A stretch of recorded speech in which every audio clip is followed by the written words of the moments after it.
Hello, and welcome to this special episode of Monday Nitro, Brother. Yo, yo, yo. Yeah, I'm excited to be doing a special. I know we haven't done that many normal we ones. hit the big time, I would say. Doing I'd say. specials. No, I mean, Yeah. genuinely, I'm massively blown away by the amount of support we got after the last episode. We've got a lot of new listeners now. We've got some German listeners as well today. Guten Tag. Yeah, for that. International. I mean, I know we've got international already, but I wasn't counting America because it's English as a first language, and this is an American show we're reviewing. Yeah, and it's Americans surely in wrestling. Right, So what's going on. WCW Saturday Night. It started in 1971 originally it was called Georgia Championship Wrestling. So Georgia Championship Wrestling used to broadcast on the network, and then later Was Georgia wrestling? No, Georgia, the state. Oh, right. That would have been better, George. So when this is like in the 70s when it was the territory days. So before Vince bought everyone and put them out of business. Yeah. I remember wrestling some things like that. And then they were putting it on Turner's network, and Ted Turner, who later buys it, becomes. He said, "No, I want something more national sounding. You can't keep calling it Georgia." So they changed it to World Championship Wrestling. So they nailed it. The show existed as World Championship Wrestling from 1982 so 6 years before WCW even existed. So the show is older than the organization. The show, yeah, I know what you mean. This specific show is older than the show. Yeah. So WCW was the show before it was the wrestling organization. Okay, I like it. Vince even owned it for a year. Vince owned WC, like this show, yeah. Vince owned World Championship Wrestling from 1984 to 1985. So he bought the time slot. He bought so he had to show an hour. He was meant to show an hour of new content, and Ted Turner said, "I want an hour of new content filmed from Atlanta," and he just went, "Yeah, whatever," and just put some old clip shows from the Madison Square Garden and places where he normally did. And then so Ted started funding other people to compete with him because he was pissed off. Right, yeah. So that's how this all started. And then Vince ended up being forced to sell it. He sold it at a profit, but he sold it. Sold it for £1 million. And then he, in proper Vince McMahon style, he sold it to Jim Crockett Promotions. So they're the WCW before WCW, basically. And he goes to, and in proper Austin and Vince style, he says, "I hope you choke on that million." You'll live to choke on it. But he proper sounded like heel Vince, the character. And then did he choke on it? They probably must have made money. He did. Surely. No, Jim Crockett was it was a bit of a shambles. He was being Ric Flair in real life as the wrestling promoter. So he was actually jet flying the boys around, like jet flying limousine rider. So not only that, but he got too into it and had 2 private jets flying full time about with him. So he had to keep 2 That's amazing. pilots. And then they went bankrupt basically, and Ted Turner bought them and became WCW. So this one we're watching is the first. So that's the 4th of April 1992. They tried to rebrand it as WCW Saturday Night. In the summer of '96, it moves Bischoff to save money, moves it to MGM Studios. In October 1996, John and Mark Lindstedt see an episode of it being taped when we go to Orlando in America. Yes. So this is the one we've saw, and it is like they properly do. They properly have it's proper canned with like a big applause sign, a big boo sign. They properly try to control crowd reactions in it at that point. Okay, before we hand over to the podcast properly, I just want to give a quick talk and a shout out there to Anchor, who's hosting this for us. If you don't know about Anchor previously and you want to do a podcast, it's absolutely free. There's tools on it that allow you to record and edit your podcast right from the computer. They distribute it for you, so they'll put it on Spotify, Apple, and loads of other places for you. And if you wanted to, they can help you make money on there, and they can ask for sponsors, and with no minimum listenership for you. It's everything you need to make a podcast in one place. If you want it, you can download the free Anchor app, or you can go to anchor.fm to get started. And again, we can't recommend it highly enough. We record on Zoom so we can see each other, and then we just upload the audio files to Anchor. We can splice in and cut stuff out. It is really, really good. All right, thanks. And we'll hand back over to us. So, the state of play. World champion is Sting. You probably noticed that. Yeah. The US champion is Ravishing Rick Rude. He was a bit of a hot shot. The TV title with possibly the worst looking belt ever is Stone Cold Steve Austin. I wrote that the belt looked bad, actually. Yeah, it is, isn't it? The light heavyweight champion is Flying Brian. And He's in every episode. And the tag team titles lied to me on Wikipedia. It was some dude, some like old blonde-haired guy, and some. Greg the Hammer Valentine, yeah. Greg the Hammer Valentine's in WrestleMania 1 in a mid-card match with Junkyard Dog. He's old school. Do not remember Junkyard Dog. According to Wikipedia, Arn Anderson and Bobby Eaton are the tag team champions, but it definitely wasn't them. That's a complete lie.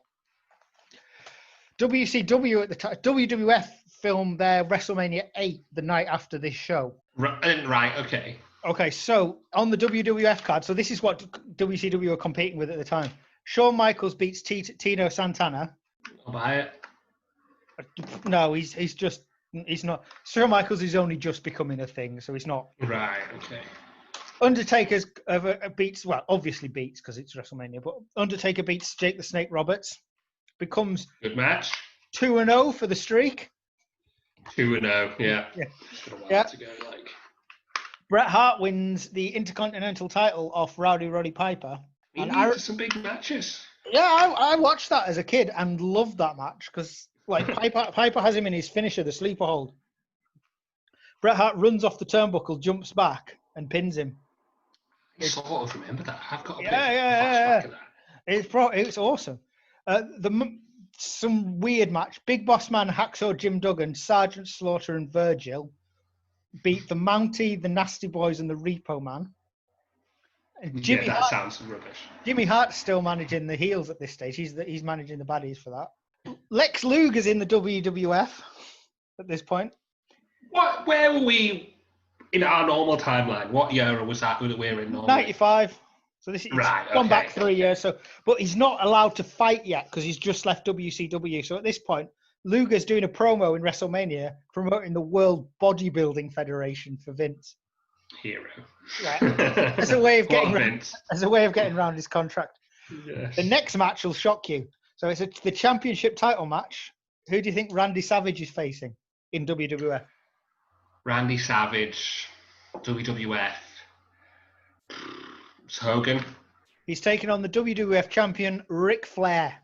I was thinking Ric Flair. Disaster, right? Yeah. Ric Flair wins the Royal Rumble and ends up becoming the champion. Awesome. But then because Hogan's in it, he still doesn't get to the main event, so he's stuck in the middle of the card. Right, yeah. Tatanka beats Rick the Model Martel. The Natural Disasters. Earthquake is the shark in the Dungeon of Doom. Yeah, okay, yeah. They beat IRS and Ted DiBiase, Money Inc., or VK Wall Street. They beat them by count-out, so Money Inc. keep the tag titles. Owen Hart beats... How many matches are there? A lot. I've forgotten the name of this person. Skinner. And then in the final, Hogan beats Sid Justice by DQ. Classic, yeah. That started off all right, I'd say, but then there was about 5 too many matches. Well, I think if they just finished it at the Savage and Flair, it'd probably have been all right.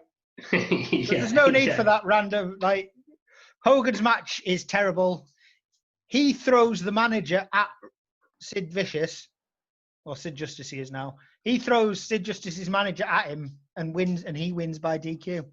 Yeah, that's Hogan's a cheapskate. That's not how this. 92 though. 92 is still the Hulkamania era. He hasn't. It's on the way down though. He's not as popular as he was. And then he vanishes after this. Goes and films some I think Thunder in Paradise. Yeah, that was awesome from my memory, but I was. I mean, 5. that's definitely not the case. He goes off to film that, disappears, comes back WrestleMania, wins the belt, wins the championship belt in 30 seconds off Yokozuna, doesn't defend Oh it. yeah. Doesn't defend it at all. Then a few months later, drops the belt to Yokozuna at King of the Ring, and then goes to WCW. Okay. What Hogan? Yeah, not a stellar year for Hogan.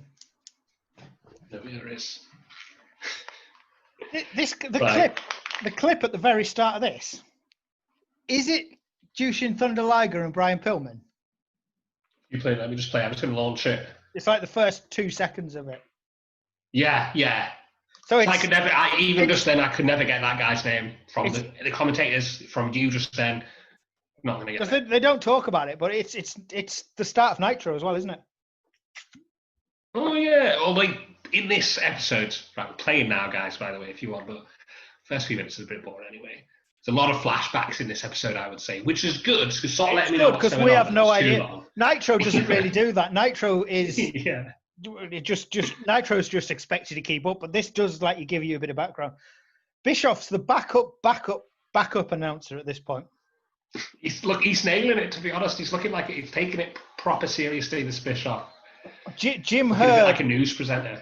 Jim Herd's just been fired a couple of months before this. He's the guy who let Flair leave with the title belt. So yeah, right, yeah. It's time for him to go. And the actual owner of Jim Ross as well. This was an exciting treat. Jim Ross nothing like Jim Ross, does he? No, in a suit, no barbecue sauce around. No hat. No hat. Yeah. 2 out of 3 for the main event. I was like, what? I like it. I like that. It's good, isn't it? I quite like the chart. I like it. Yeah, what have I got here? Yeah, Kip Fry's the one who's took over. He brings in a big bonus structure for all the wrestlers, but there isn't enough money to pay all the bonus structure, and he ends up leaving again a few weeks later. Disaster. A couple of months after this, then Bill Watts takes over. The guy I mentioned in episode 1 that takes all the mats up and bans, basically kills the cruiserweights division because he bans all top rope moves. Oh yeah. And then he gets fired because they find out that he gave an interview where he said that black people and gay people should use a different entrance at restaurants. Although he didn't phrase it that way, he used significantly worse language. I thought you were going to say he implied it, but no, it was worse. Oh no. Jesse the Body Ventura and Jim Ross. Jesse the Body Ventura has been a bit of a hot shot. Both, I would say, him and Jim Ross are pretty good at this. You know, I texted you about Demolition Man the other day. Yeah. Jesse the Body Ventura he's one of the baddies that Wesley Snipes defrosts. Yeah, totally. Yeah. I think I knew that. Is he not in... He's in Predator as well. Is it not Predator that he's in? Yeah. Yeah, he's in Predator with Arnie. What a hero. At this point... He does say in this episode he calls himself a movie star. Yeah, he is. Yeah. He's also, at this point, the mayor of a town in Minnesota. He's a proper legend. Yeah. And then in 1998, he becomes governor of Minnesota. He's an absolute legend. That's great. What a dude. Here he is, the Steve Austin. First time I saw him was a shock. I can tell you that. This stunning Steve Austin. So much hair. Being a bit of a jerk. Tried being a bit Triple H, but not as good. Yeah, he's not nailed it. It's not the classic Austin promo yet, is it? Paul Heyman. No, he does say, I don't think he's man enough. He's starting to get a bit of rattlesnake about him, but Paul Heyman. Not yet. Paul Heyman gives a promo with who comes out with Steve Stone Cold, gives an amazing promo with that phone. It's like a proper. Yeah. It's that's not even a 90s phone, that is it? That's. Yeah, massive. But someone gets hit with the phone in one of these matches. That's like a weapon, or maybe that was a flashback episode. Someone gets hit with a massive phone. It's weird. Then it goes back to Jim Ross and Jesse Ventura, and Ventura says... In this sit-down technique that they're doing. Both sitting on side chairs next to a TV, I don't know, it's kind of cool though, I quite like it. I like it, yeah, I like the studio thing. And then Ventura says that they're going on about the Pillman Liger match that's happened at Super Bowl, which apparently was the best match ever. I wrote... he said it was his best match ever. Was it? Then awesome. Apparently it was. It was really highly rated at the time. And then he says, we've not seen the last of Liger and Pillman in WCW. Good prediction since it opens Nitro in 3 years' time. Oh yeah. I mean, he should be better. He's got a cool mask. He's got a cool outfit. You know. Bischoff doesn't He like should be more masks. famous. When Bischoff doesn't like masks, he has a Yeah, thing I mean, about them. He Rey Mysterio. he makes a lot of them guys unmask later on, but obviously Bischoff's not running the show at this point. In fact, Yeah, what is Bischoff in this scene now? Then what's he like? he's just the backup. He's just the backup announcer. That's all he is. Just an announcer. Yeah, he goes. He just leapfrogs about 20 promotions in a bit. Get to like the main guy. He becomes head of TV in a bit, which because it's Ted Turner's business, and most WCW revenues off TV means he's effectively running it. And then he becomes vice president of the whole thing. What a hero. Good effort. He does pretty well for himself, does Bischoff. But yeah, he's got a thing about wrestlers with masks. At this point, Dusty Rhodes is the booker, the American Dream. Yeah, you can be. Yeah.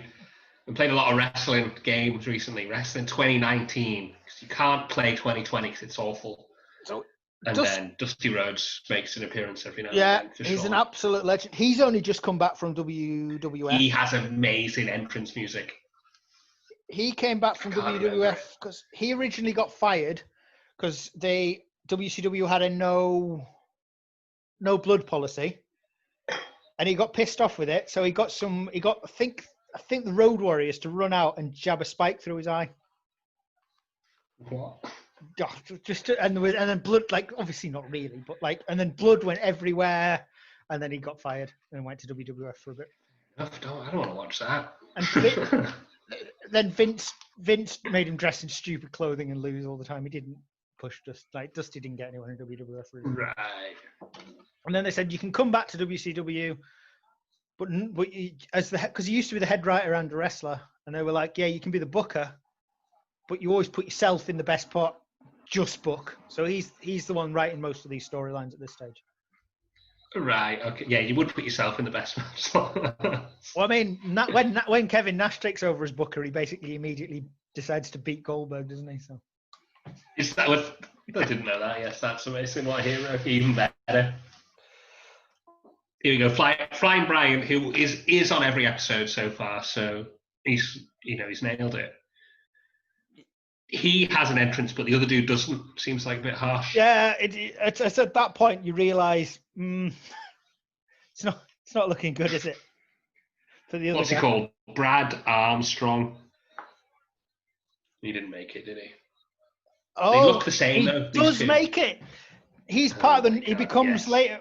He later becomes part of the No Limit Soldiers. So we will see him in our timeline taking on the West Texas Rednecks. They're the ones that take up the rap is crap thing. Yeah, right. Okay, awesome. So yeah, he doesn't make it at all, but he does effectively. Oh yeah, but still. But secretly. They look just like the same wrestler though, two blonde mullets. Yeah. Yeah, 1992 is very much the 80s in wrestling terms. And Flying Brian goes on the top rope a couple of times, but just does like a fist or like a body cross slam or whatever. Like he's not flying much. Don't know where he got this flying nickname from. Yeah, wishful thinking with his Flying Brian. I'm pretty sure Jim Ross at the start of this says this match is going to be scientific because they're like cruiserweights, I guess. Yeah, they say that this is a return to a return of the light heavyweight championship when Pillman is the champ.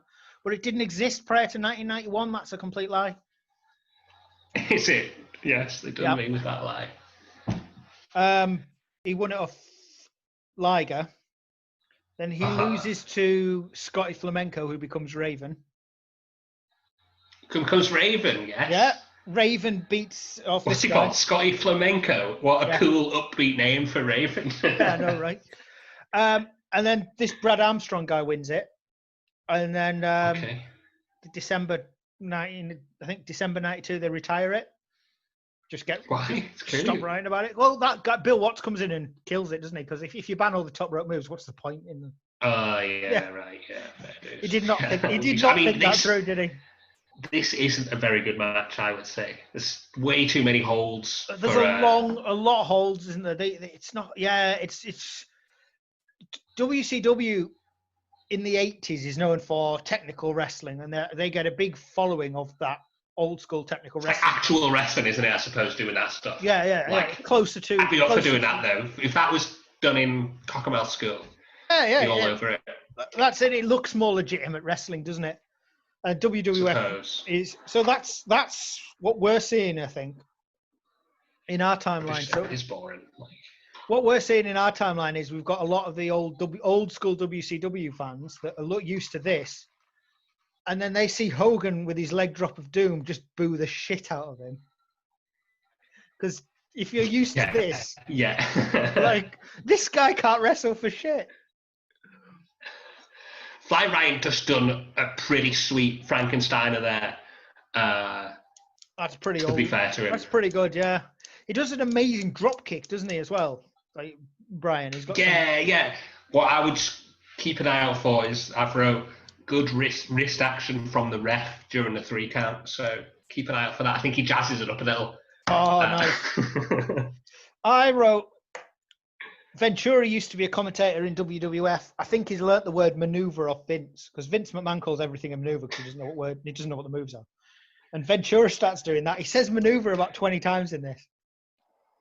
Yes, I quite like this. I'm sure I've heard someone say Jesse Ventura isn't good at commentating, but he seems all right. I like him. I like him. I think he's pretty good. I've also wrote both have the same top rope move. Don't know what that is. Both have similar moves. I quite like when they do the drop kicks off the top rope into a drop kick, like the double drop kick thing. Yeah, I know what you mean. Because I wrote double drop kick lie down as my note for that. Yes. I quite like the ring style in these ones, the old. Yeah, it looks cool. Yeah, I think totally. it's pretty cool, the old school ones. I think the newer ones don't look as good. But it does highlight how small the ring looks. Do you know what I mean? Like you could. Yeah. I know it must be hard to get up momentum for a spear, for example. I guess. Oh, what was it? A spear. Again, playing wrestling last night. It was Big Show, The Rock, Triple H, Austin, and Taker. 5-man match. No, it was 6-man. It was someone else. Kane. And Big Show pulled off a spear. Did Big Show ever have that? I've never Big Show was seen the computer. that. Right. No, I've never seen him do a spear. And it was awesome. He speared me, and then I came back, but I was second. This wrestling 2019 is a bit like No Mercy in a way. It's no mercy there. I was listening to an Attitude Era podcast at the weekend, and they were talking about when Big Show and The Rock are going on about which one wins the Rumble. Yeah. Oh, yeah. The Rock taking the piss out of him there is just brilliant.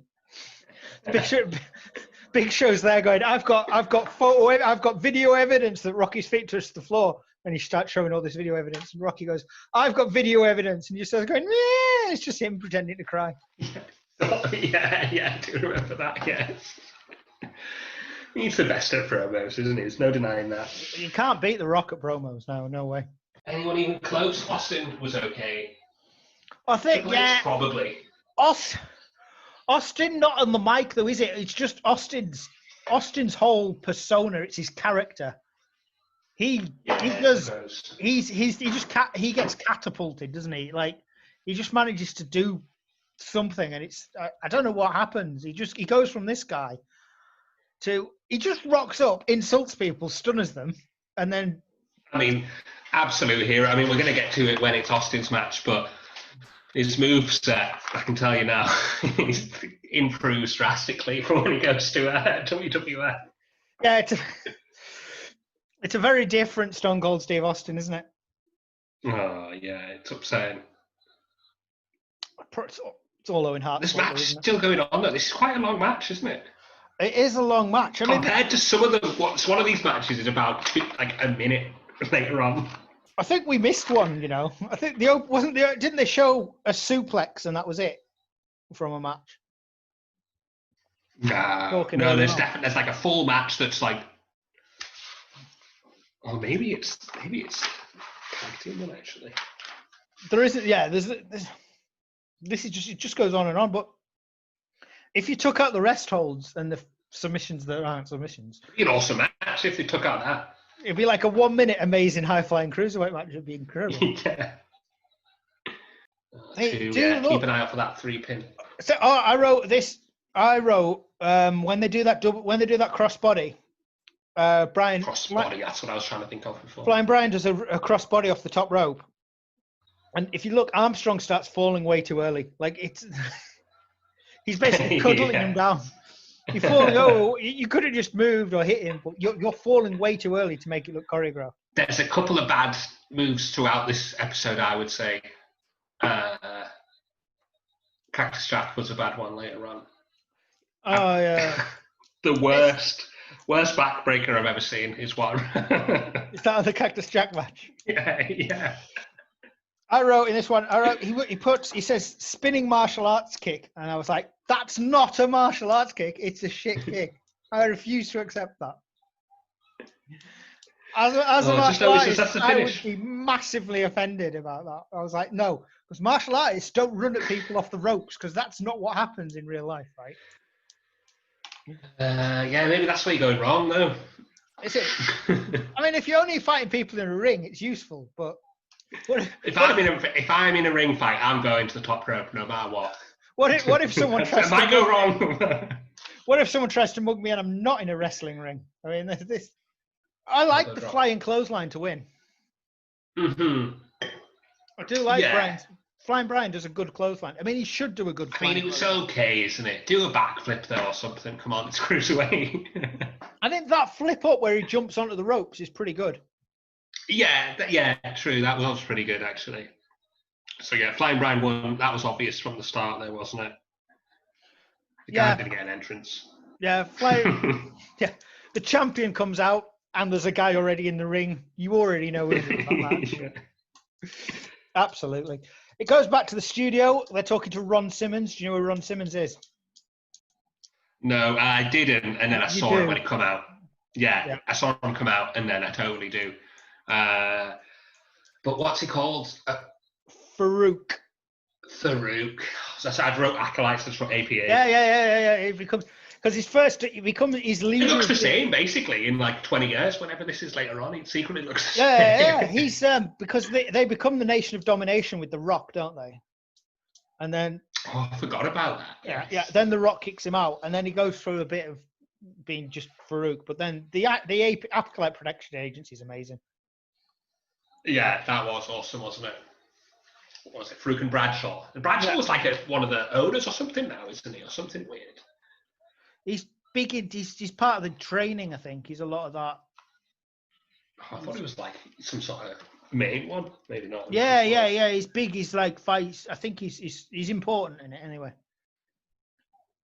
This is funny promos of this Ron Simmons. Like being at school and stuff, like teaching at school and stuff. It's so fake, but it's funny, fair dues.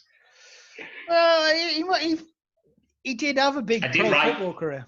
A lot of them did, didn't they? Was he a big in pro football? What a hero then, that's awesome. That's mad. He is massive. He takes his top off at the end of this and he is ripped. He is actually huge. He doesn't look that muscly, but then at the end of this promo, he takes his top off for some reason. Why wouldn't you? He apparently hits really hard in the ring as well.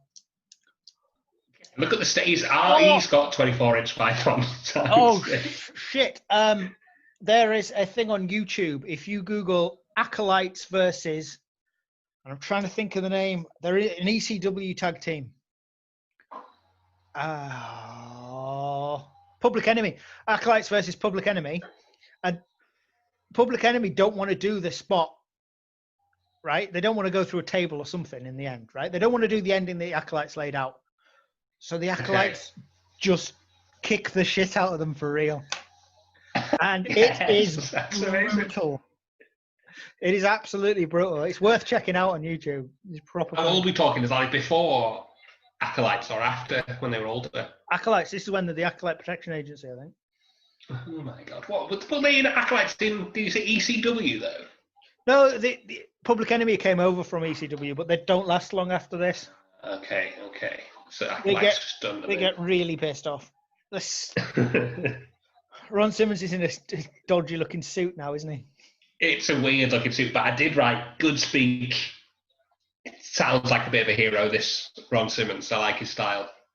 He does, and he talks about it's just a standard role model promo, isn't it? It's just But he's secretly saying, "Don't look up to all these wrestlers because they're all going to be doing coke and stuff." That's what he's secretly saying. Which is definitely true. Yeah. It's mad when they're talking about how he's going to be the first. He could be the first black guy to ever win the WCW championship. Oh, I mean, he's not though, is he? No, because who Booker T. Become the champion? Booker T, wouldn't he? Yeah, 5-time. Yeah, but then for an organisation that's been going that long, that's not the best, and that's not the best. It's the worst. No, not at all. That was when he said that. I was thinking, oh no, brutal. It's not going to happen for you, buddy. Yeah. Does he become champion WWF? Maybe. No. Yeah, tag team champs probably. Yeah, he has a go with the Intercontinental. He's an absolute badass as well. He apparently does hit hard for real. He's a genuine hard man. What's his special? Some sort of submission move? Dominator. Which is that? It's like he picks them up for a powerbomb, but just drops them on the face. Oh, that's an awesome move, actually. Yeah, do you remember that? Yeah, that's a sweet move. It's better than what's the other guy? Clothesline from Hell. Clothesline from Hell. Oh, that's kind of rubbish. It's not brilliant, that one. Yeah, that's an awesome move he's got there. Yes. Stone Cold Steve Austin says that Farouk is brutal and scary as hell to fight. He says that Farouk could. He said Ron Simmons could come out and read the phone book and I'd be terrified. Yes. That's amazing. I've noticed, I wrote in this, I've written, noticed there's no outright heel commentator. Obviously, Jesse Ventura is slightly the bad guy, but yeah, surely. it becomes more blatant, doesn't it? You've got Bobby the Brain. Yeah, I suppose that. Bobby the Brain Heenan will side with everybody no matter what. Yeah, I mean, Jesse Ventura, Jesse's talking about some guy that's fighting Ron Simmons and says he's his mate or something, it was a bit weird. But I think he must be the heel, some sort of heel, surely. Yeah. Yeah, he must be. You can tell from the way he's talking about it that he's definitely the bad guy in some way. But yeah, I don't know who he is. It's Rick Rude that they're talking about, isn't it? Ravishing Rick Rude. And he... is it? From... Right, well, again, later on, me wouldn't know who that is after the last match. Because he's in DX. He's in the original DX, isn't he? What? Is he? Yeah. The original DX is Shawn Michaels, Triple H, Rick Rude, and Chyna. Was Rick Rude called Rick Rude? Yeah. I have no memory of it. We will see an episode in our Nitro where Rick Rude leaves WWF, but leaves so quickly that he's on both shows at the same time because Raw's taped a week in advance. Yes. So to take the piss out of him, Bischoff gets him to shave. So he's got a beard on one show and he's clean shaven. That's awesome. So yeah, that's who Rick Rude. This Ron Simmons promo is still going on, guys. It's if you're watching along, it's yeah. If you're watching along on the network, they could have streamlined this show a bit, couldn't they? Yeah, I want to be the champion. I'm going to beat Sting. He doesn't. That's no chance, mate. APA, though, you will be a hero soon in the APA, mate. No chance in hell. The day we're recording this is actually Vince McMahon's birthday. What, on this WCW, yeah? No, the day me and you were recording. Oh, today, right now, yes. Yeah. Cheers, Vince, bro. He's a good one. You're well, Max Stunner. I hope one person in this audience has played No Mercy and gets some of these references. We call it the wrong name a lot. It's WCW NWO Revenge, a lot of the stuff we talk about. We mix the two up quite a lot as well. Yeah, they're basically the same now, aren't they? Oh, Ron Simmons has got his top off now. I mean, those guns are massive. Have you got a Will Smith, by the way, in this? No. Does Don't think one happened. Disaster. Do you? No. Yeah. Nightmares. 92, they didn't have it. Wasn't invented yet. I mean, I just read out that Macho Man beat Ric Flair, so I'm guessing it did. Oh, yeah, fair dues. Yeah. The next match is the Fabulous Freebirds versus Cactus Jack and Diamond Dallas Page. That's mental, isn't it? And Cactus Jack and DDP, they look the same. DDP looks amazing. Looks like the biggest hot shot I've ever seen. DDP, he didn't become a wrestler till 35. He was a manager, and then he became. Mental. But he tell DDP the book. There's a guy Evans, I think it is, wrote a book called Nitro, and I listened to it on Audible. And he tells the story of the first time Diamond Dallas Page meets DDP. They have a fight, and then Bischoff comes round to his house the next day, and says, "I was a dick last night, wasn't I?" And DDP goes, "Yeah." And then Bischoff says, "Right, well, either you can accept my apology and shake my hand, and then he takes out a load of his false teeth and goes, "Or you can just hit me because I probably deserved it." Yes, Bischoff being a hero. I know, DDP just laughs, and then they become friends. Well, they're friends for ages. Yes. Who are these Fabulous Freebirds? Do you know? Are these guys? No, they don't look it. Big in the territory days of the 80s. Right, they're really old school. They, for example, they feuded with Jerry Lawler when Jerry Lawler was good. Right. Okay. Yeah. This match starts off in total chaos. Just them all fighting in the ring. I mean, it's Cactus getting Jack. each other's way. Cactus Jack looks the same, really. Yeah. I imagine every tag team that's ever had Cactus Jack in starts with an all-out brawl like this, though. Yeah, probably. I wrote hot shots about DDP and Cactus Jack, and I wrote DDP can take a move. He's good at taking these moves. Yeah, he is. Definitely sells very well.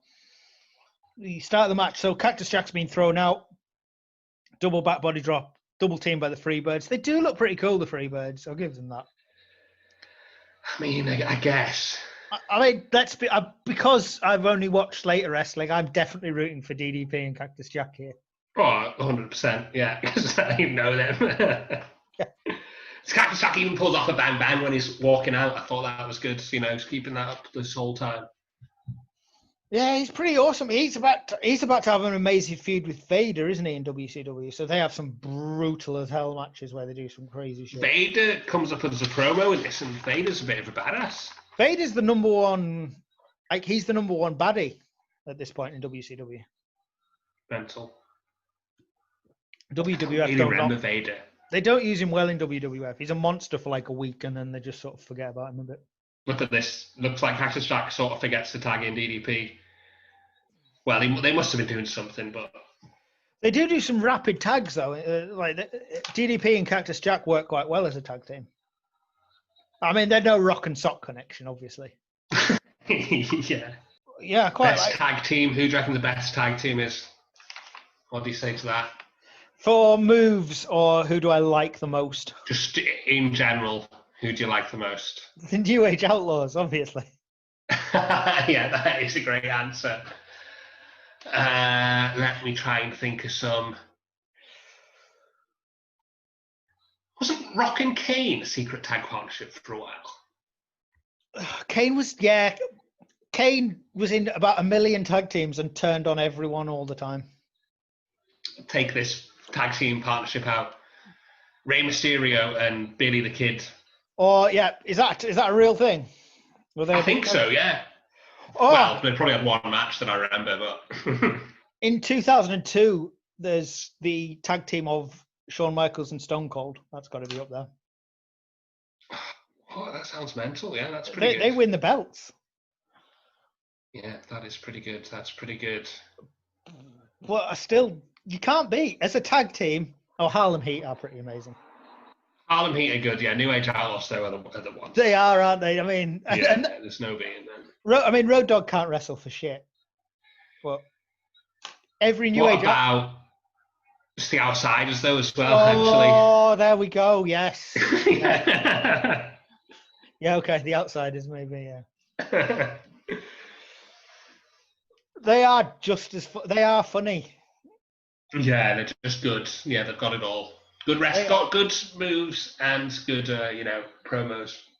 Yeah, well, can you beat the entrance of the Road Dogg and Billy Gunn?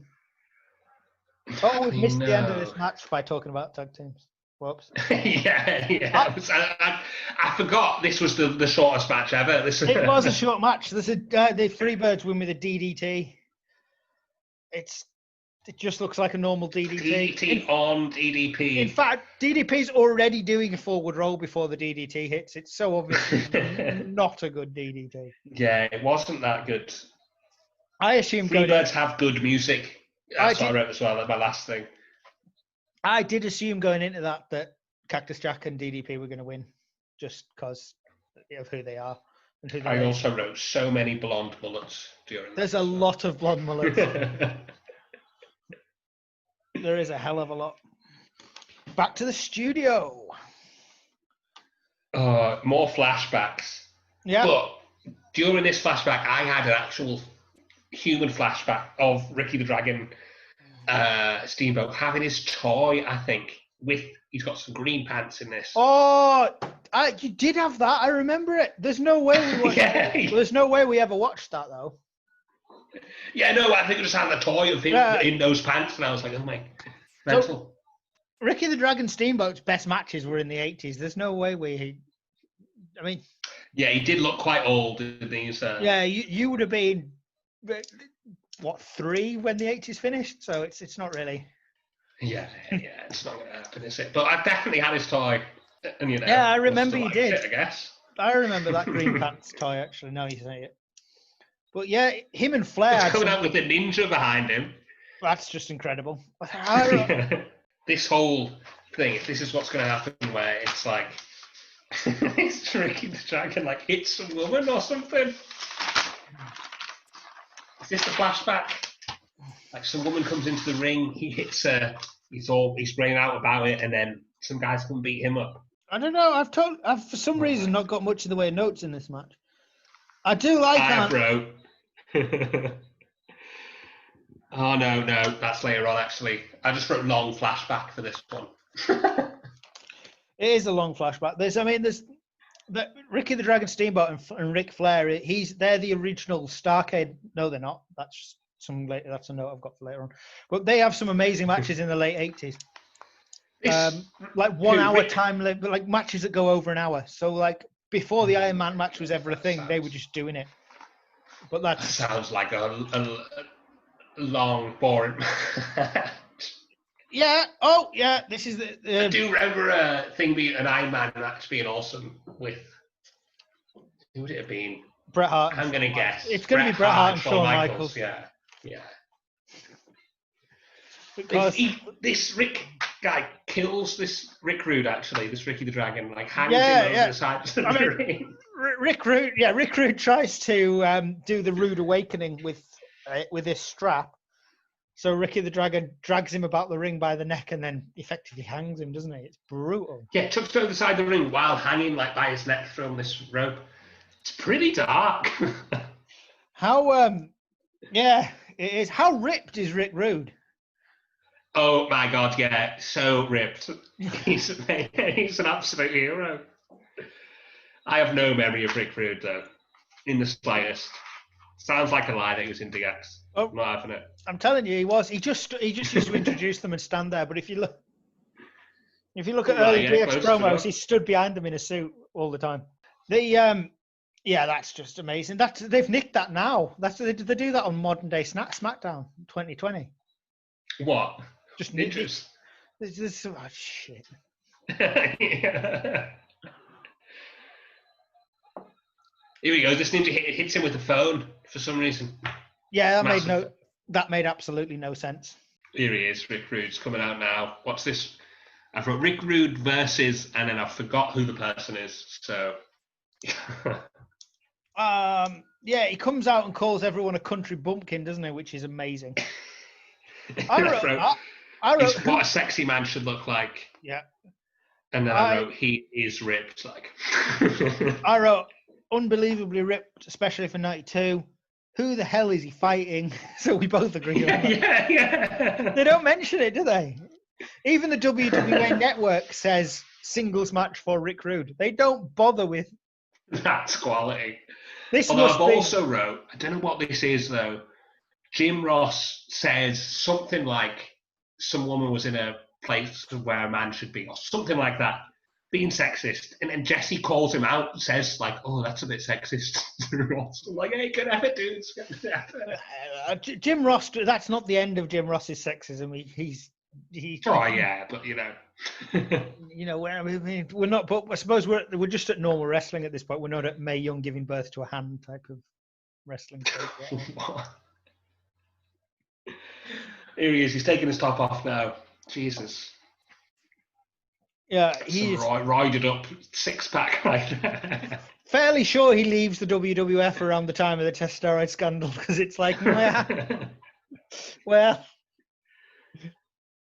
because if you're on the road as a wrestler 300 days a year, it must take a hell of a lot of dedication, even with roids, to look like that. Oh yeah, totally. But this must be your match, isn't it? Where you go on about how quick it is. Because Rude just smashed I thought it was. Oh no, I've literally got 3 lines up here actually. Yeah. This is it. Lie down pin. That's what it is. Amazing. This actually. It's called the Rude Awakening. Is it what? That's his pin. Yeah. What a hero! What a hero this Rick Rude is. He might be my new favorite wrestler. It must be at least. He spends at least half the match wiggling his hips and posing. Because the match itself is so quick. Val Venus. This is who Val Venus tried to be. It is who Val Venus tried to be. Except Val Venus is better because he makes loads of orgasm jokes. Yeah, there is Rick Rude.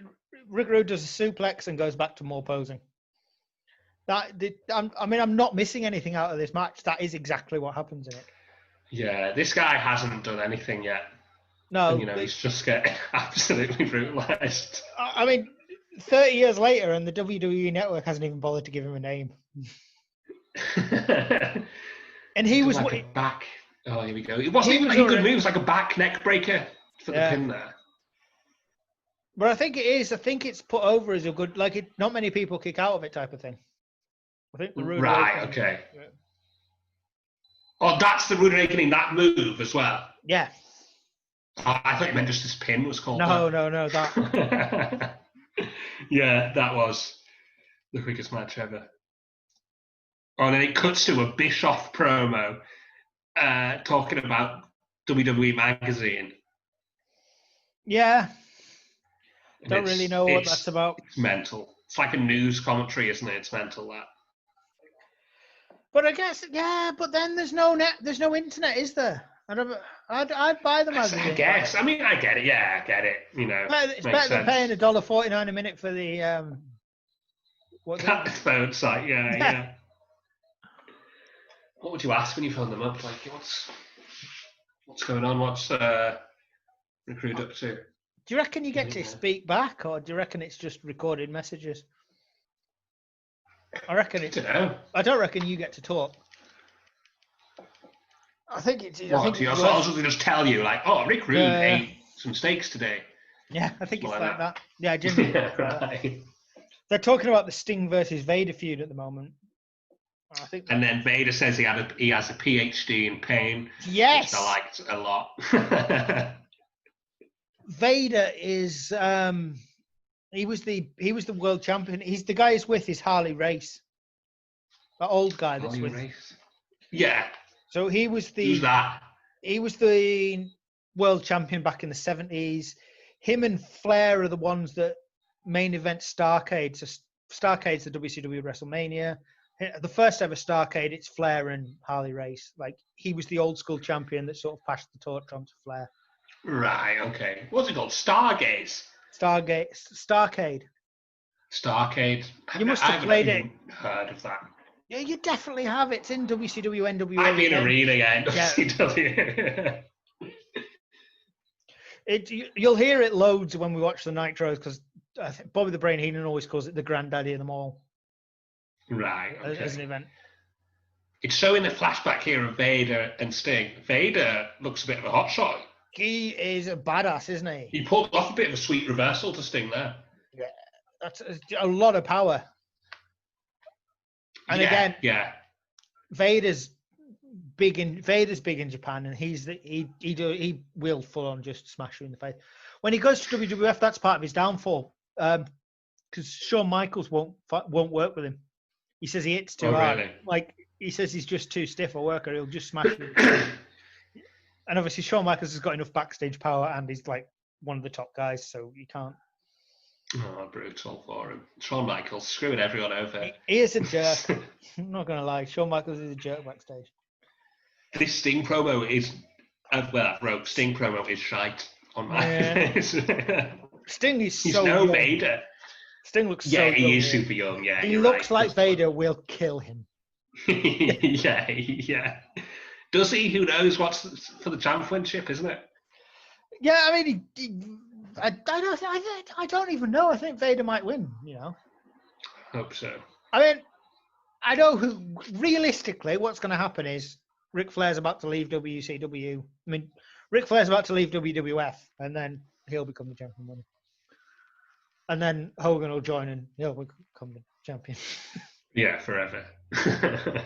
I like in this promo where Bischoff's talking about this magazine, and he's like, "Oh, this just in," and I don't even know what he says, but he says like as if he's getting an actual news report. He must got. Is it this just in? Is it the dangerous alliance are kicking ass? That's what it is, yeah. And I don't know. Best faction ever. What? Yeah, Austin's in it apparently. Yeah, that's why.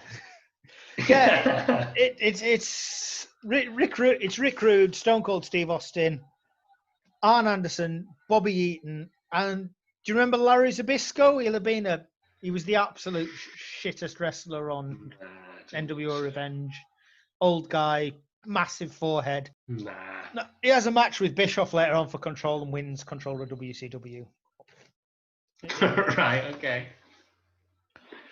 But that's got to be in terms of that's an underrated faction. That led by Paul Heyman. I mean, that is badass.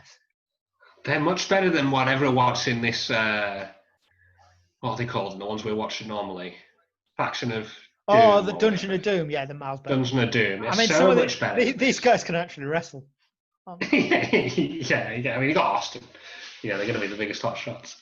And then you've got Paul Heyman can outtalk the Taskmaster any day, can't he? So. Yeah, so much better than the Taskmaster. This Paul Heyman. Paul Heyman's a hot shot. Yeah, I just wrote cut to shenanigans in ring. Dangerous Alliance kick ass. What about this next match? Z-Man. There's a lot of randomness first, isn't there? This is Austin and DDP's banned from the TV. What's going on? Yeah, DDP's banned off TV. That's what I wrote. I wrote DDP interrupts Austin promo. This is very, very messy. And then I wrote some casual racism against Russia. Yeah. Wasn't there? Like what, some sort of communist or something? No, they say where did you go to university? Somewhere in Moscow. And you're like, what? Yeah. What on earth are you on about? I think, he's slagging off Fry at this point, who is the real owner of WCW. So I don't know if this is meant to be legitimate or they're pretending, but. Right, okay, that's quality. What he is, he's proper kicking off. DDP. Still, I don't know what he was talking about, but he was being a bit of a hot shot still, DDP's good on the mic. Yeah, definitely. When he does the two-time on Nitro. Yeah, he was clearly a hot shot. Seemed to be yoga master. Yeah, apparently he saved Scott Hall's life as well, which is amazing. He saved loads of people's lives, apparently, like a hero. From yoga? Techniques. It can't just be yoga, can it? I mean, maybe, I don't know. I mean, I do a few yoga videos, and I suppose I'm not dead, so. I've done one yoga video, and I thought I'd be able to knock it out, no problem. Hard, man. Yoga's hard. Yeah. Rick Rude's promo, I just wrote, Rick Rude, Ace Tash. He says He says he hates New Yorkers, but Heyman's got money, so he's fine. Yeah, I remember that. Yeah. I like him just, picking a random state, just being, classic heel, just being like, I don't like these guys. He would have said it about wherever anyone was, wouldn't he? Yeah. All right, and now it's time for the main event, the 2 out of 3 falls match. You know when there's a 2 out of 3 falls match, whoever's won the first fall loses the second, don't you? I mean, 100%, yeah. It's kind of pointless that, because, they could have just had a 2 count instead, and it would have been the same match, really. But what I did write about the main event is Z-Man. I did have a quick Google of Z-Man because I had no idea who he is. And the answer is, it's just nothing really. Nightmare. I wrote Z-Man's not a good name. He's done some wrestling in Japan. He's just a classic mid-carder. There's no real... he was a former bodybuilder. There's nothing really to say about him. I said... Is Austin like a hot shot at this point? Is he... Because he's a champ, isn't he? But, Austin has a long reign as champ. I thought he was rubbish in the WCW. I thought he was only in it for, a little bit. No, he's in it for a while. He wins the TV championship. Him and Flying Brian get over big as the Hollywood Brawns. He has a steady rise. I'd say he goes up and up and up.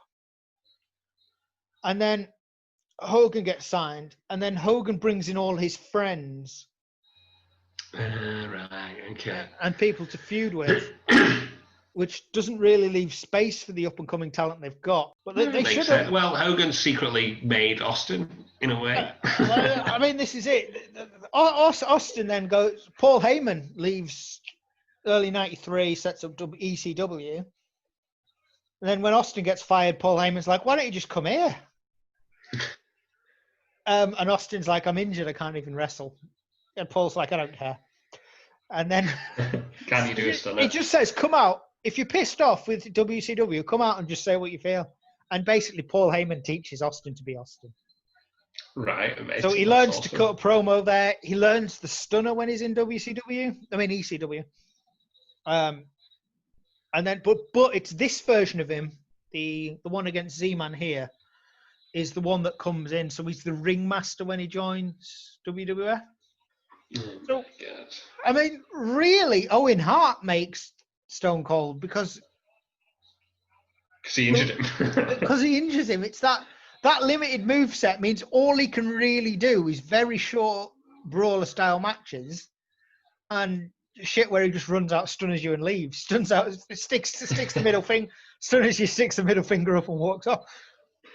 But, I mean, that's what you want from a wrestler there. But it just catches fire, doesn't it? I think the problem is he has this steady trajectory upwards in WCW and they just don't recognise it or care. Right, yeah. They're like, well, I can sign... I mean, I could see this guy getting better and better and better, or I could just sign Hogan or Macho Man or... yeah.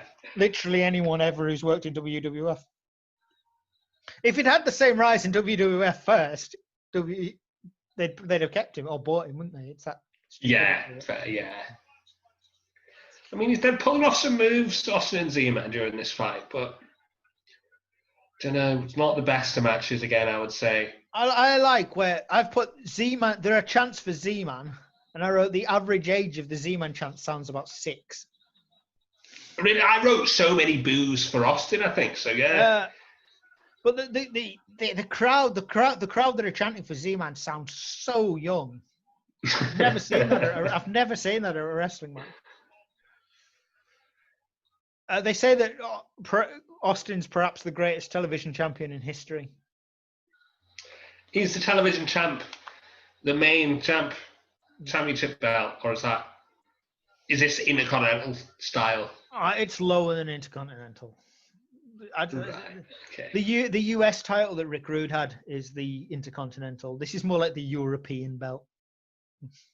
Right. Okay. Yeah. Fair enough. It's not really anything. It's probably more at this stage. Oh, I wrote that Austin's got knee braces on, like a pretty big ass knee. I wrote Austin has a knee brace. Yeah. I wrote that as well. That's you know when he takes almost all of 2000 off, doesn't he?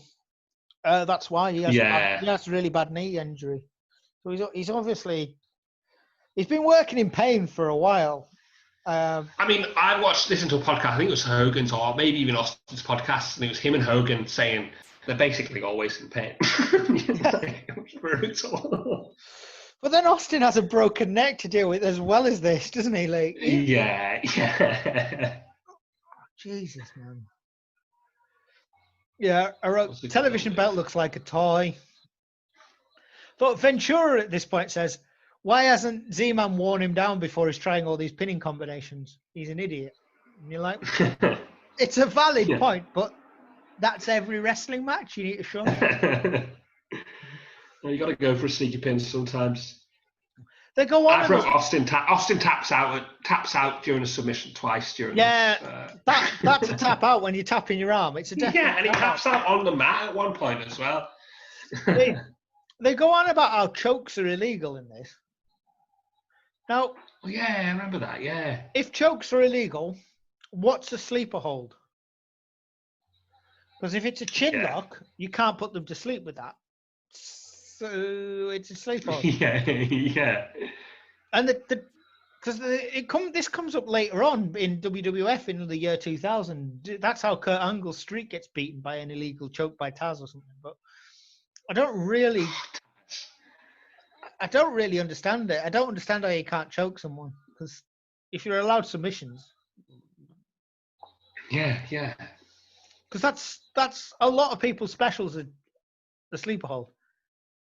Yeah, that's the main choke move, isn't it? Submission move even. Oh, this was a good double reversals for a pin. Well, that's how he gets the first one, yeah. Fair enough. Yeah, that was a good one. It's a decent first pin, that by Austin. So the distraction, like Paul Heyman causes the distraction, or Austin holds the tight. Classic bad guy pin. That you can't. Yeah. The old tights pull. You can't beat it, can you? Yeah, definitely not. And Heyman also has a phone just like in his hand the whole time. Have you noticed they actually know how to schedule breaks in this? Yeah, I did think that actually, which makes no sense to 2 years later when we're watching it. I forgot. 2 years later, and they're like, "Oh, you've got like the best move of the match about to start off the top rope," and they're like, "Oh, we'll see in a minute." And then they don't show it either. Yeah. Nitro's weird for the way they do breaks. They're going on about the hotline again when they come back. So the hotline must have started way back. Yeah. Must have made some sweet cash from that hotline. Oh, there's a lot. I did watch the thing on Netflix about game industry, and it had a hotline for when you were stuck on games to call this number. You would have rinsed that line when you were younger if you had that. I was talking to Sean the other day. Sean said he rang it actually, and they told him how to get past some level on some Turtles game, which I think you had the Turtles game. On a no way for me and him both had it for the ZX Spectrum or something. I'm sure it was that then. No way that Spectrum had a yeah, maybe it must have been for a later Turtles game, actually. It must have been a Mega Drive or something, mustn't it? Yeah, they had a NES, didn't they? It's probably one of those. But yeah, digress. It's wrestling game, though. This wrestling shouldn't have three counts. Yeah, we've gone a bit off track. But if anyone wants to let us know which Turtles games in the early 90s did have a hotline. But yeah, Sean rang for that hotline, and they said there was a gap at the end of the level. That was the worst. He didn't know how to get past it. Austin throws, Z-Man into the post really badly. Like, it doesn't even try to make it look like it hit him. Z-Man's got a floor grapple on Austin, and I can't see what's he meant to be doing. But he's just tapped out there, Austin, I think. No, he'll tap out more than that. So you think Z-Man secretly won this match? He's won it, yeah, twice. He's Austin tapped out twice. You've got it 3-2 to her. Yeah, I do. But yeah, there's a lot of I wrote long rest holds in this match. I wrote so many holds. Yeah. They've got tired, and they've got tired because you made it 3 falls, which you didn't really do. Yeah. I've also wrote crowd chanting for Z-Man. Yeah, that's the bit where he I must have said. been a bit of a hot shot. That's the one where I said that they sound about 6. They're so it's just the kids that are chanting for him. Because I've got the ending right here, but I've no notes before that. So, and I know there has to be another pin. Yeah. He gets it with a Lou Thez press. I don't know that move. Lou Thez he was the hero back in the day. He was the guy that sort of ran all the territories that oversaw the National Wrestling Alliance. Right. Like he's WCW 50 years before WCW, basically.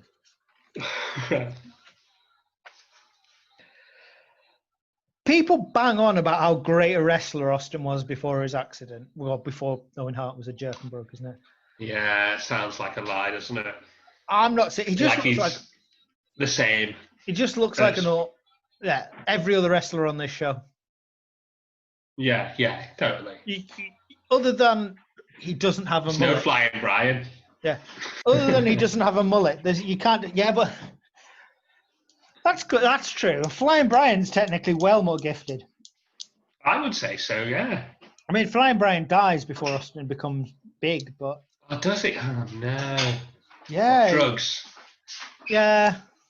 Oh, Brian. It's not long after Austin goes around his house with a gun in the episode of Raw. I mean, I don't remember that. But yeah, there's some mental shit goes on, and then like literally on the day of the taping, I think Pillman's found dead. They'll talk about it on Nitro. I'm sure they do. So like he was meant to show for Raw, and he doesn't because he's found dead that day. It's proper messed up what happens to Brian. Brutal. Oh, doing that cross the ring, running there. That was pretty sweet. Oh, that's how he gets the pin, right? Yeah, okay. That's a Lou Thez press then. Yeah, I do know that. I am. Yeah, after the Lou Thez press, I haven't got more stuff. I've got more more mat-based stuff. Austin takes big flight. Austin does sell well, actually, for other people. Like, he does take moves well. Yeah. And he wins with Austin wins with what is effectively a stunner on the rope. That seems to be no stunner. He's called a stun gun now, isn't it? Yeah. Yeah, he's very much a prototype Austin at this stage, isn't he? I would say call that like a neck. I don't know, he's just chucking them onto the ropes by the neck, basically, isn't he? Yeah. Like, that's just a reversal move. That shouldn't be a special. Yeah, that happens all the time. When the Cruiserweight yeah. And that's what they say, like, oh, it's his favourite move. Like, when the Cruiserweight division starts, that'll happen 4 times a match. Yeah, totally. He's got him on the ropes on here, like, doing a weird technique as well. Yeah, I mean, he's got more moves in his arsenal. Yeah, he done a bit of a like flying drop kick there that missed. Yeah. Not in this episode of WCW Saturday Night, but at this time, there is a character called Vinny Vegas who acts like a mobster. Who's above everyone. He just goes like puts his shrugs and sort of does and pretends to be above and batters people. And that's Kevin Nash's gimmick at this stage. Is it? Yes. Yeah. That's Kevin Nash's 1992 gimmick. That's awesome. I like it. Do you remember in a previous episode I told you they painted his face green and said and pretended he was a wizard from the Wizard of Oz? Yeah. He goes through some proper shit. What a Nash. No wonder he was like, I'm coming back, but I'm using my own name. Yeah, fair enough. You wouldn't have that crap again, would you? Yeah. Austin's got him in like an arm grapple here, and then he looks quite a lot like Jericho with this hair. Again, he's no Jericho though, is he? He's no Jericho. This person isn't the same guy that's going to sell the most merchandise in history. His movesets, like you said, his moveset's not that his moveset's no Flying Brian, and he's no anyone else. He's no Ric Flair on the mic either, is he? It's not. Yeah. He's not. Whatever they say, people. Some wrestlers and stuff go on about how you can't teach. You either have promo skills or you don't. But he definitely learns it. I feel like he's learning. He's because he nails it. Basically, he's one of the best secretly. Austin's tapped out there. Yeah, because if you get like, he will. But you'll get. He goes from like this to I don't think he's good enough to like when Austin suddenly starts going, well, give me a hell yeah, and like 100,000 people everyone. and millions at home are going, yeah. It's a bit of a shite gimmicks, really, isn't it? But no, me and my mate Anthony got a what going at a Raw taping in 2016. It doesn't. Yeah. Yeah, it is pretty amazing, isn't it? You know, good effort, Austin. It just all comes together for him, doesn't it? I know, somehow. I'm like spraying milk at Vincent. And I got no milk for some reason, I forgot. Yeah, he has a period of about 3 months where every week he comes out in a different vehicle, doesn't he? And what a hero. It's amazing. They definitely made a mistake. Had they kept Stone Cold Steve Austin, we might still have WCW.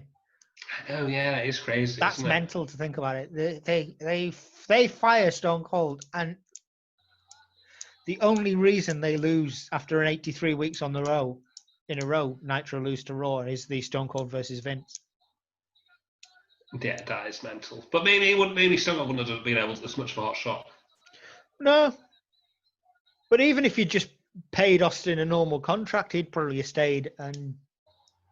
Yeah, as this Hollywood blonde, though. Yeah. Hollywood jabroni. Yeah, WCW can't develop talent in the same way, do you? I mean, they get rid of Cactus Jack. They all come hot. Yeah, they get rid of Triple H. Yeah, they missed a good few. Like a lot the of main WWF ones. Even Kevin Nash only becomes big at WWF, and then they buy him back. Yeah. There we go. That's it. Stun gun. What I don't like. I wrote worst special move ever. Next. I think Road Dogg Shake, Rattle and Roll is the worst special ever. Yeah, true. Yeah, you're right. Yeah. That's it. That's the answer. That's it. Secretly, the Worm is as well. Because it takes about 3 hours. Nah, the Worm takes it. It takes 3 hours. The guy would actually have to be dead for it to work. It's a bit like the People's Elbow, though, isn't it? Yeah. Both of those moves, you have to already be able to get a 3 count for them to work. Yeah. Or TKOs, basically. The Worm, it's a 10 count minimum. Before. Yeah, the Worm does take a long time. And then they say next week we've got Terry Taylor and Greg Valentine versus the Freebirds. Don't care. That's there's a promo. I've also wrote WCW is wrestling of the future. They say that like twice. And then great end music, jazz. I mean, WCW is the future at this stage. Unfortunately, they then buy the past and give the future to WWF. Yeah. That's where they messed up there. But they've got a point. And a lot of the time in the early 90s at this point, because they are beating WWF in ratings on a lot of these shows. Yeah, I mean, they've got some of the main hot shots, haven't they, really? Yeah, that was okay. That was all right, that one. How do you think it compares to a Nitro? Say this one was a bit drawn out. And the best match... Oh, I don't know. Yeah, I'd say it was okay, but it was a bit more drawn out. You could notice that extra, like, 15, 20 minutes or something. Yeah, it is. And I think there's a lot of they don't even seem to know what's going on. Like that cut to Austin doing a promo that DDP interrupts the promo that Bischoff then interrupts. Yeah. You're like, what? Yeah. What is this? It's nonsense. I think the I don't know. I haven't got them. I didn't even write a match of the night, to be honest. I reckon it's got to be. It's Flying Brian, though, isn't it?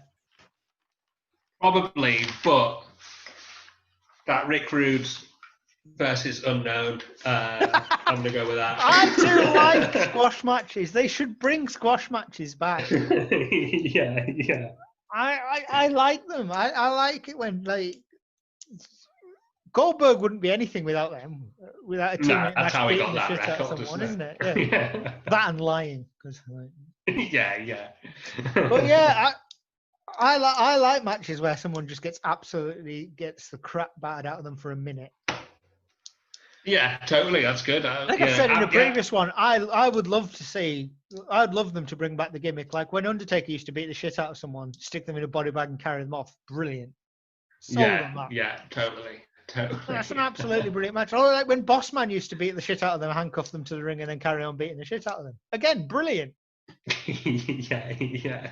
One-sided matches aren't always bad. I thought. So I'm going with it. I'm going with it. Rick Rude versus. Who's your MVP then for tonight? Oh, definitely Rick Rude. He's winning it all. Although let me just double check who else was on it. It would be between him and DDP, but again, Rick Rude wins it. What about you? Oh, I'm not giving it to Rick Rude. He wrestled like a 10-second match against literally no one. Did he do any moves even? Don't know, but he still. I don't think that person gave a single. I don't think that person gave a single thing. Him once. In fact, I was going to give it to Flying Brian, but again, he doesn't deserve it. He doesn't stand out as anything. He was just another blonde guy in a mullet. So yeah, true. Match of the night, I'll give to Flying Brian. MVP, I'm giving to Vader because he said he had a PhD in pain. Yeah. You're probably right with that one. Actually, I forgot about the promos being the MVPs. Yeah. He said he had a PhD in pain, and if you just watch those promos, he beat Sting. Oh, but yeah, he better, hopefully. And there's no Will Smith of the night, is there? Really, we can't. No Will Smith of the night. Can't just give him out willy nilly. There's not even an elbow.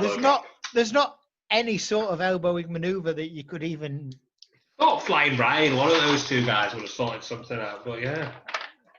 Cactus Jack used to do a fair few flying elbows as well, but Jack wasn't in that match that much. No, he got battered to the outside fairly early on. Yeah. Yeah, well, disaster. First ever episode without a Will Smith. It's okay, we'll make up for it next one. See, I mean, Macho Man will be back in the mix. This is what happens when you've got the Macho Man, isn't it? You've always got guaranteed. That. You've got that backstop that someone's getting an elbow drop on them. Please tweet us at Monday Nitro, bro. If you know who that guy that Rick Rude fought was, I want to do some research on him and find out who he is. He might have been a hero, he might have been. He'll definitely add us on Twitter as well, won't he? If we start a campaign to bring to get him noticed. So next week we are going back to the normal timeline, and we will see. I've forgotten what we'll see, but it was. Is it Macho Man Luger? Is that where we left off?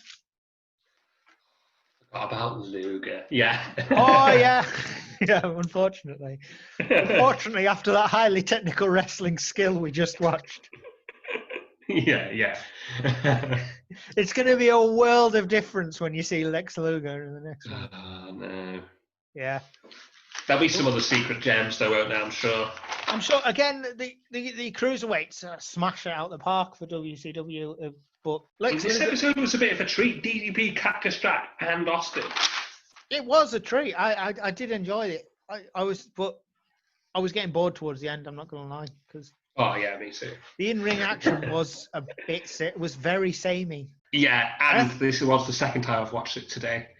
Yeah, again, I keep forgetting to watch it on different days. I think one of the best bits of WCW is they split it up really well later on. So you've got your cruiserweights, you've got a decent mid card action as well. You've got people like DDP, Booker T doing stuff all the time, and then you've got the nostalgia famous old. Yeah, the main guy. So you've got Yeah. this That was was the same all the match same repeated Yeah, 4 times. definitely. Yeah, you're right. Yeah, that was like. There's no variety in the style of fighting or matches or anything, is there? At this No, point? just blonde mullets giving each other grapples. It was blonde mullet versus blonde mullet, wasn't it? And then Yeah. some guy, and they all wore basically the same outfit. It's Yeah, weirdly definitely. coloured Yeah, tights. 100%. You could have interchanged anyone in this, except for Rick Rude, but he wasn't fighting anyone. Yeah, yeah. I'm sure if you put him in an actual match, it would have been virtually the same match all over again. So yeah, don't forget to join us, guys. If you want to see more of our episodes, we are basically everywhere now. So if you want to have a look on your favorite podcast, Yeah, we're getting pretty big, guys. We're pretty famous. So yeah, if you want to write reply to you, hey, but we will reply to any emails. If you we will, because we haven't had any. So, but if you want to start trending, get Eric Bischoff to come on our show, then we'd quite like that. Or Austin, or any wrestler. Actually, anyone. Rick Rude, he's still knocking around, Charlie. I'd take Lex Luger at this stage. I mean, yeah, true. He's unlikely to say yes. Given we've absolutely buried him for the last. Tell you, we should get that guy. Oh, no one would come on, but that guy who Rick Rude fought, from his perspective, what was that day out like? All right. Good night, everyone. Okay. Yeah. Take it easy, guys. See you next time.